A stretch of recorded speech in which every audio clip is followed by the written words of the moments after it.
പ്രശസ്ത ചിത്രകാരൻ രാമചന്ദ്രൻ അന്തരിച്ചു. ദില്ലിയിലായിരുന്നു അന്ത്യം. രാജ്യം പത്മഭൂഷൺ നൽകി ആദരിച്ചിട്ടുണ്ട്. വിഷ്ണു തലവൂർ ദില്ലിയിൽ നിന്നും ചേരുന്നു. വിഷ്ണു, എപ്പോഴായിരുന്നു അദ്ദേഹത്തിന്റെ അന്ത്യം സംഭവിച്ചത്?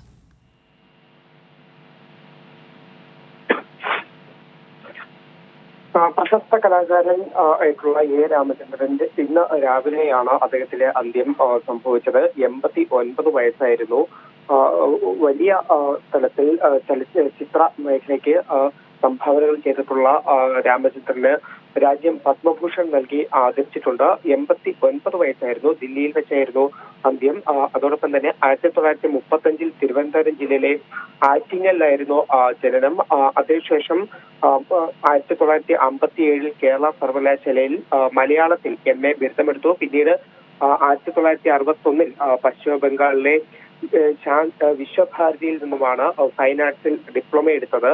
1961 മുതൽ 64 വരെ കേരളത്തിലെ ചുമർ ചിത്രകഥകളെ കുറിച്ച് ഗവേഷണം നടത്തിയിരുന്നു.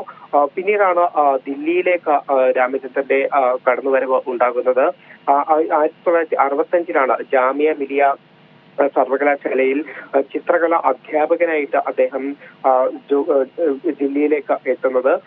പിന്നെ ഇവിടുത്തെ തന്നെ ചിത്രകലാ വിഭാഗത്തിന്റെ മേധാവിയായി അതോടൊപ്പം തന്നെ ദില്ലി തന്നെ കേന്ദ്രീകരിച്ചായിരുന്നു രാമചന്ദ്രന്റെ പ്രവർത്തനം മുഴുവൻ. 93 അദ്ദേഹത്തിന് സാഹിത്യകലാ പരിഷത്തിന്റെ പരിഷത്ത് പുരസ്കാരം ലഭിച്ചിട്ടുണ്ട്.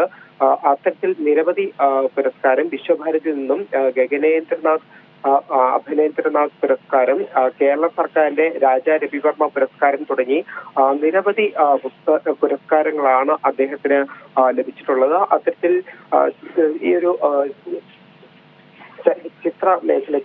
ചിത്രരചനാ മേഖലയ്ക്കൊക്കെ വലിയ തലത്തിലുള്ള സംഭാവനകൾ നൽകിയ ഒരു വ്യക്തിത്വം കൂടിയായിരുന്നു എ രാമചന്ദ്രൻ. എന്തായാലും ഇന്ന് രാവിലെയോട് കൂടിയാണ് അദ്ദേഹത്തിന്റെ മരണം സംഭവിച്ചിരിക്കുന്നത്.